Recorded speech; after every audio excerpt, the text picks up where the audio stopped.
اسلام کی سب سے بڑی خوبی پتہ ہے کیا ہے؟ اس وقت دنیا کا سب سے بڑا مسئلہ ڈپریشن ہے، جس کا کسی کے پاس علاج نہیں ہے. اسلام اس کا علاج بھی کر رہا ہے. اسلام کہہ رہا ہے میرے پاس اس کا حل ہے. میں اگر لسٹ بنانا شروع کروں نا لوگوں کے فون سن کر کہ کتنے لوگ ہیں جن کے میرے بیان سن کے 5 سال سے ڈپریشن کی گولیاں کھا رہے تھے، وہ گولیاں چھوٹ گئیں، تو آپ حیران ہو گئے. آپ کہہ سکتے ہو مفتی صاحب آپ چٹکلے سناتے ہو اس لیے. نا نا نا نا نا وہ بیانات سن کے جو میرے بیانات اسپیشل اسٹریس اور ڈپریشن کے بارے میں ہوئے ہیں. آج مغرب کے بعد اسلام آباد سے ایک صاحب کا فون آیا، میں نے اتفاق سے اٹھا لیا. اور مفتی صاحب کب سے تلاش میں. میں نے کہا کیا ہو گیا بھائی؟ کہہ رہے ہیں بھائی میں کئی سالوں سے ڈپریشن کی گولیاں کھا رہا ہوں، میری ڈپریشن ختم نہیں ہو رہی تھی. آپ کا میں نے ایک ڈپریشن کے خلاف بیان سنا، ڈپریشن کیسے ختم کریں یہ تھا یا پتہ نہیں کیا تھا. کہہ رہے ہیں میں حیران ہوں کہ میری ڈپریشن ختم ہو گئی. اور وہ تو کہہ رہے ہیں میں نفسیاتی ڈاکٹروں سے جا کے لڑ رہا ہوں کہ یار اس مولوی کے بیان سن کے میں ٹھیک ہو گیا جو نہ ماہر نفسیات ہے نہ کوئی ڈپریشن پہ اس نے کورس کیے ہوئے ہیں، اور تمہارے گولیاں کھا کھا کے میں ٹھیک نہیں ہو رہا. تو میں نے اس سے کہا میرے بھائی یہ مولوی کا کمال بولو نہیں. ہم بھی جو خوش ہیں تو اسلام کا، ہم تو نہیں کہتے ہم سچی پکے مسلمان ہیں بھائی، ہم تو بہت ہی نالائق ہیں. ایک نسبت ہے اسلام کی طرف، وہ تسلیاں دیتا رہتا ہے ہم کو. وہ کیا کرتا رہتا ہے؟ وہ تسلیاں دیتا رہتا ہے. بھائی سب سیٹ ہے، کوئی مسئلہ نہیں، ہو جائے گی، صبر کرو، ٹھیک ہے نا. کیا مطلب؟ یعنی پریشانی دور ہو جائے گی، یہ مطلب. آپ کچھ اور لے کے جا رہے ہیں، ویسے میں بھی وہی مراد لے رہا. اچھا خیر، اس کی ایک مثال دیتا ہوں میں، ایک مثال، اس سے آپ کو سمجھ میں آئے گی بات. ابھی کے بارے میں مجھے جوش چڑھتا ہے تو میں فون اٹھا. بہت عرصے کے بعد میں نے فون سننا شروع کر دی ہے، لیکن پھر وہ بھی اس لیے کہ اتنی بھرمار ہو جاتی ہے نا کہ لوگوں کی ٹینشنیں سن کے آدمی بھی تھک جاتا ہے. پھر میں بند کر کے رکھ دیتا ہوں. ابھی میں بالکل موبائل لیس ہو گیا، میری زندگی سے موبائل نکل گیا. تو میں نے کہا بالکل میں ویسا ہو گیا ہوں جب نیا موبائل ایجاد ہوا تھا. صحیح ہے نا؟ اب میں نے دوبارہ تھوڑا سا پھر ہونے لگا، پھر بند کر دوں گا. تو میں نے فون سنا تو کسی نے مجھے کال کر کے بتایا، ایک خاتون نے کہا کہ میرے ایک بچے اب بیمار پیدا ہوا معصوم، دوسرا بھی اب مجھے دوبارہ ولادت ہونے والی ہے. میں اتنی ٹینشن میں ہوں کہ تیسرا معذور بچہ پیدا ہو، اور ٹینشن سے میری حالت ایسی ہو گئی، میں گولیاں کھا رہی ہوں، یوں کر رہی ہوں، اور میں جناب وظیفے پڑھ رہی ہوں. اور پھر مجھے کہنے لگی میں نے رات کو اتنا لمبا وظیفہ پڑھ کے جب میں سوئی تو مجھے خواب آیا. میں نے کہا میں نے بہت سن لی، اب آپ خاموش ہو جائیں. وہ کہنے لگی میں رات کو سوئی، میں نے یہ والا وظیفہ ہے، مجھے ایک عامل نے بتایا، بزرگ نے بتایا یہ ہوا ہوا ہے، تو میں نے یہ والا وظیفہ، میں خواب. تو جیسے ہی خواب پہ پہنچی میں نے کہا اسٹاپ. میں نے کہا مجھے خواب نہ سنائے، آپ خوابوں کی دنیا سے باہر نکل آؤ. کہہ رہی مجھے کوئی وظیفہ بتا دے. میں نے کہا میں آپ کو وظیفہ بالکل بھی نہیں بتاؤں، کیونکہ آپ کو یہ والا وظیفہ پڑھنے سے یہ والا خواب آ رہا ہے، تو دوسرے والے وظیفے سے دوسرا والا. جو آدمی پڑھا کے جب تھکاوٹ تو عجیب پھر خواب تو آتے ہیں. میں نے کہا محترمہ آپ کا علاج صرف ایک چیز میں ہے. آپ نے یہ کیوں فرض کر لیا کہ معذور بچہ مجھے کسی قیمت پہ نہیں چاہیے؟ یہ سوچ غلط ہے، آپ خدا سے لڑ رہی ہو. سمجھ میں آ رہی ہے بات؟ اس دنیا میں آپ کی مرضی بولو نہیں، اس میں خدا کی چلے. خدا کی مرضی پہ راضی ہو جاؤ، دعا مانگو، کوئی وظیفے نہیں پڑھو، دماغ خراب، خواب آ رہے ہیں جو چھوڑ دیں ان کو. حقائق کی دنیا میں آؤ، دعا مانگو، اے اللہ مجھے نیک صالح اولاد دے، گڑ گڑاؤ اللہ کے ساتھ، اور اے اللہ مجھے صحت مند اولاد دے، مجھے آزمائش میں نہ ڈال. دعا گڑ گڑا کے مانگو، لیکن دل میں یہ رکھو میرا کام تھا مانگنا، ہوگا وہی جو اس کی بولو مرضی، اور جو ہوگا میرے حق میں بہتر ہوگا. میرا خدا میرے ساتھ غلط. میں نے کہا یہ ذہنی طور پر تیار ہو جاؤ کہ تیسرا بھی معذور ہو سکتا ہے. یہ کیا میری تو زندگی ایسی. میں نے کہا بھائی یہ زندگی کے لیے ہم پیدا ہی نہیں ہوئے ہیں. اصل ہماری کیا ہے؟ وَإِنَّ الدَّارَ الْآخِرَةَ لَهِيَ الْحَيَوَانُ. قرآن کہہ رہا ہے اصل آخرت ہے. یہ دنیا تو مسافر خانہ ہے. وہ لانڈی جا رہے ہو، لٹک کے سفر کر رہے ہو، جگہ نہیں مل رہی، فون کر رہا ہے. W11 میں لٹک کے جا رہا ہے نا. W11 لانڈی جاتی ہے؟ کہاں جا رہی ہے آج کل؟ ٹاور تو جاتی ہے، اس سے آگے نہیں جا رہی. کیا فائدہ W11 ہم فضائل سن. احسن آباد سے آپ W11 میں بیٹھے، جگہ نہیں ملی، لٹک کے جا رہے ہیں. آپ گانوں کی آواز آپ کو کھڑکی سے ہوتی بھی آ رہی ہے. W11 میں تو لوگ گانے سننے کے لیے بیٹھتے ہیں، آپ کو مزہ ہی نہیں آ رہا. اور پھر پاؤں میں کھڑے ہوئے آپ، اب آپ ادھر فون کر رہے ہیں، ادھر فون کر رہے ہیں، مفتی صاحب کو کوئی وظیفہ بتا دیں، سیٹ مل جائے. میں کیا بولوں گا؟ ابے بھائی ٹاور اتر جائے گی گاڑی، صبر کر لے تھوڑا سا. جو بیٹھے ہوئے وہ بھی ٹاور پہ اتریں گے، تیرا باپ بھی ٹاور پہ اترے گا. تمیز سے اگر سمجھ میں نہیں آئے گی یہ بولوں گا نا، اتر جائے گا ٹاور پہ، صبر کر لے. وہ کہہ رہا نہیں وہ اس کھڑکی میں جو بیٹھا ہوا اتنے مزے سے وہ تو سب کچھ دیکھ رہا ہے بھائی, کھڑکی میں ہوا بھی آ رہی ہے, اس کو کرایہ میں نے بھی اتنا دیا, خدا کیا ہے ناانصافی کر رہا ہے, اس کو کھڑکی ڈرائیور کے ساتھ بٹھا دیا اور مجھے لٹکا دیا. خدا کہے گا بھائی وہ جو وہاں بیٹھا ہوا ہے نا, تو پھر بھی 2 منٹ میں آرام سے اتر کے چلا جائے گا, وہ جو وہاں گھسا ہوا ہے اس کو نکلتے نکلتے 2 دفعہ جیب پٹے گی اس کی. تو یہ ٹینشن برداشت کر لو, دنیا کیا ہے, مسافر خانہ ہے. تو میں نے کہا اس کے علاوہ, کیونکہ یہ ٹینشن ہی کوئی دوسری ٹینشن کھڑی ہو جائے گی. پھر میں نے اس خاتون سے کہا, میں نے کہا آپ کا معذور بچہ پیدا ہو, اور معذوری بھی ناقابل برداشت نہیں تھی, تو آپ یہ سوچ لو کہ دنیا میں بہت سے لوگ ایسے ہیں جو اس سے بھی زیادہ ٹینشنوں میں ہیں. میں نے کہا آپ کا شوہر اچھا ہے, آپ کو کھلا رہا ہے پلا رہا ہے, سسرال سپورٹ کر رہا ہے, بچوں میں ایک فالٹ پیدا ہو رہا ہے, اس سے بھی بڑی بڑی ٹینشنیں, ایسے ایسے میاں ملے ہوئے ہیں, مارتے ہیں پیٹتے ہیں, زندگی عذاب بنائی ہوئی ہے. ان عورتوں سے پوچھو گے تو وہ کہیں گی اللہ اس شوہر سے جان چھڑا دے, بے شک معذور بچہ پیدا ہو جائے, اس ساس سے جان چھڑا دے. میں نے کہا ایسے بھی لوگ ہیں فٹ پاتھوں پہ پڑے ہوئے ہیں, ایسی عورتیں بھی ہیں, کھانے کو روٹی نہیں ہے, وہ کہہ رہے معذور بچہ پیدا ہو جائے مگر عزت کی چھت مل جائے. آپ کو عزت سے چھت ملی ہوئی ہے, سسرال میں عزت ملی ہوئی ہے, شوہر شریف ہے, شوہر کھلا رہا ہے پلا رہا ہے, ایک ٹینشن ہے.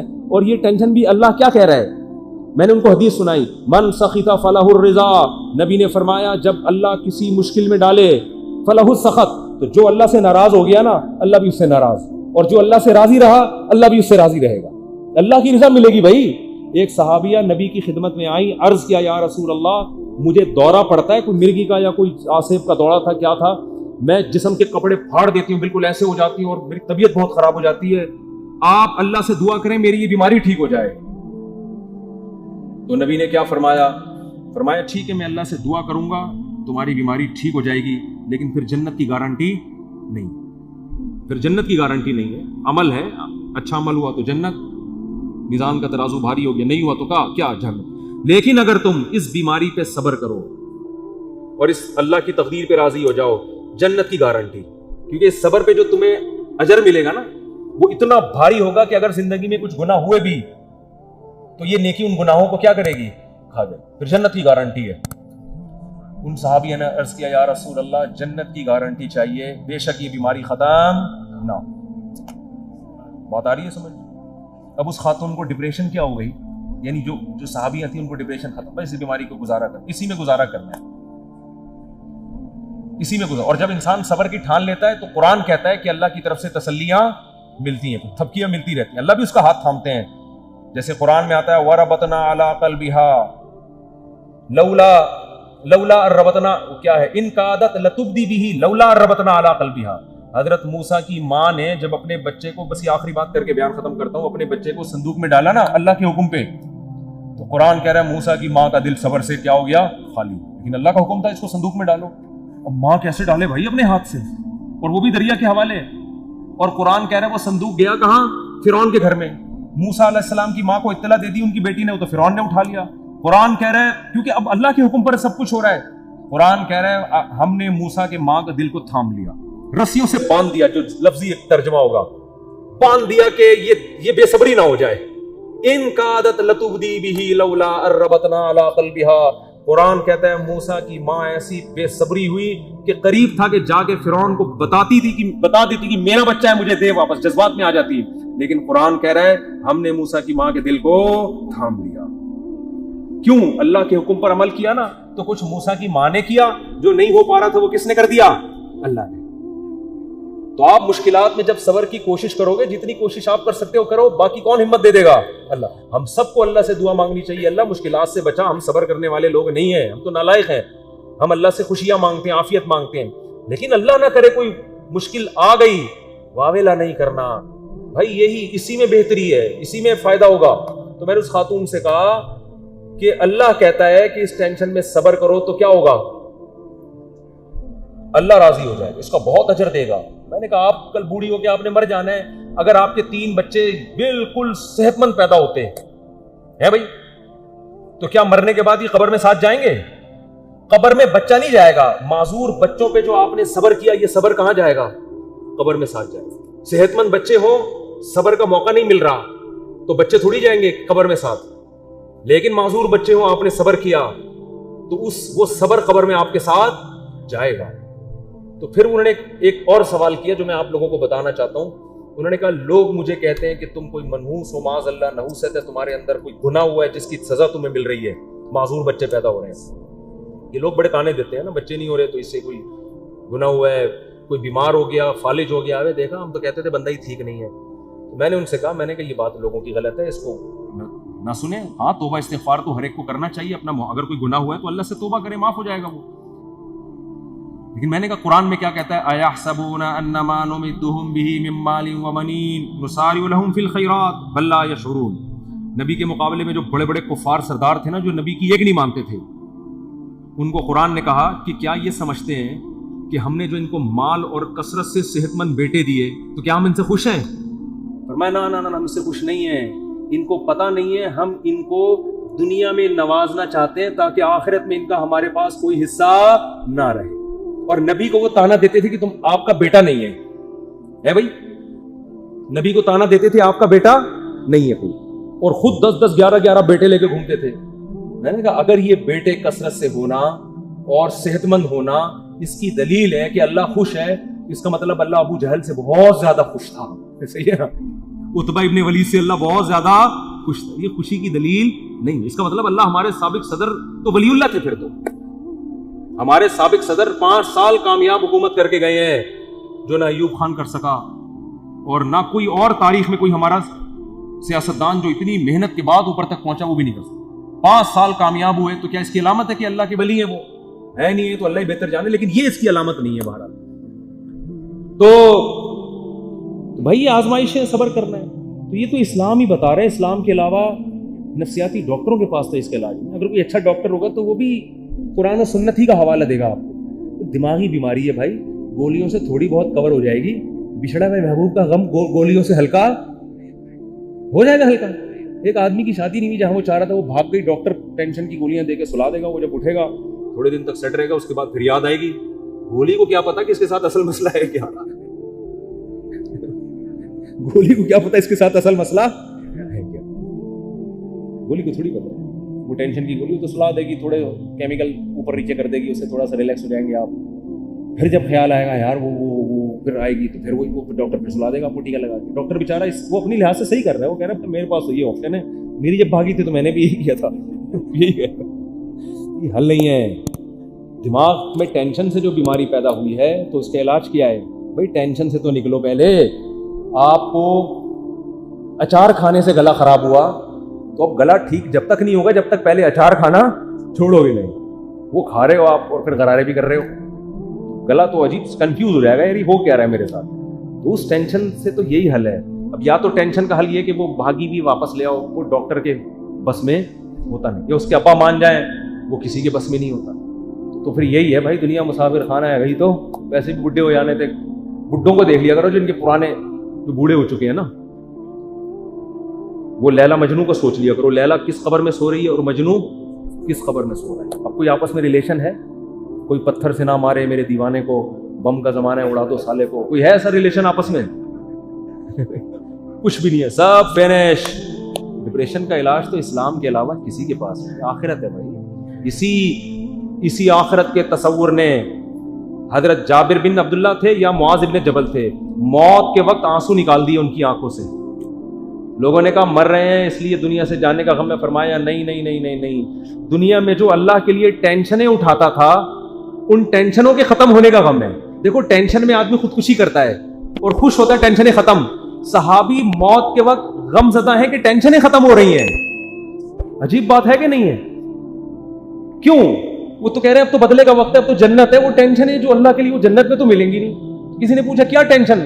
کہا کہ شدید گرمی میں روزے رکھتا تھا، بھوک پیاس اللہ کے لیے برداشت کرتا تھا. اس بھوک اور پیاس کی ٹینشن میں جو ایک سکون ملتا تھا کہ میرا رب مجھے دیکھ رہا ہے. افطاری میں جب آپ شدید بھوکے پیاسے ہوتے ہیں، مجھے تو بڑا اچھا لگتا ہے جب گرمیوں کے روزے، تو کم گرمیاں ہو گئی. بچپن میں جو ہم چھوٹے تھے نا اس وقت گرمیوں کے روزے تھے بہت شدید. اب تو اے سی آ گئے گھروں میں، سہولتیں ہو گئی. اس وقت بہت کم ہوتی تھی. ہم تو چھوٹے بہت کم عمری میں ہم نے روزے شروع کر دیے تھے. ہمیں یاد ہے اس وقت شدید گرمی میں کراچی کی جون کے روزے ہم اسکول میں رکھ کے آتے تھے تو نا شدید پیاس سے ڈھال ہوتے تھے. 1 یا 2 بجے کا ٹائم ہوتا تھا. پھر ہم نکل جاتے تھے محلے میں، تھڑے نہیں ہوتے پیپل کا درخت تھا, اس کے نیچے ایک تھڑا تھا, 2-4 درخت تھے, وہاں تھڑے پہ سارے روزے دار آ کے لیٹے, کوئی یوں پڑا ہوا ہے, کوئی یوں پڑا. ہماری مسجد کے امام صاحب آ کے لیٹ جاتے تھے, لڑکوں سے بولتے یہاں پہ ٹھنڈا پانی لے کر آ میرے سر پہ ڈال. تو لڑکے مسجد کے امام کی خدمت کر رہے تھے, ان کے سروں پہ ٹھنڈے پانی, کچھ جو بچ گیا وہ اپنے اوپر تولیے گیلے کر کے. اتنی پیاس لگتی تھی, پیدل, اسکول بھی ہمارا بہت دور تھا, پیدل جا رہے ہیں, پیدل آ رہے ہیں. اب پڑھے میں کوئی کام نہیں ہو رہا, لیکن اللہ کو یہ ادا پسند نہیں آئے گی کہ یار یہ آخرت پہ صرف زبان سے یقین نہیں رکھتے, اپنے عمل سے بتا رہے ہیں کہ ہم آخرت کو مان. پھر ہم نہانے جاتے تھے نا, ہمیں اندازہ ہوتا کتنا ٹھنڈا پانی اوپر گرتا تھا, ایک قطرہ حلق میں نہیں نگل رہے. حالانکہ اب نگل لیں گے تو کوئی دیکھنے والا نہیں, لیکن نہیں بھائی, بتایا بتا ابا نے اماں نے, بھائی بہت لوگوں کو اپریشیٹ کرنے کے لیے میرا خیال ہے ٹھیک کام ہے. اور میں پہلے بتا دوں کہ ہماری زندگی میں بہت ساری عیوب بھی ہوں گے یقیناً, تو وہ میں نہیں بتاؤں گا اور بتانے بھی نہیں چاہیے. تو اس لیے یہ نہ سمجھیں کہ بہت ہی کوئی پہنچے ہوئے ولی اللہ ہے, ایسے ہی ہیں جیسے آپ لوگ, ٹھیک ہے نا. اور ہو سکتا ہے آپ ہم سے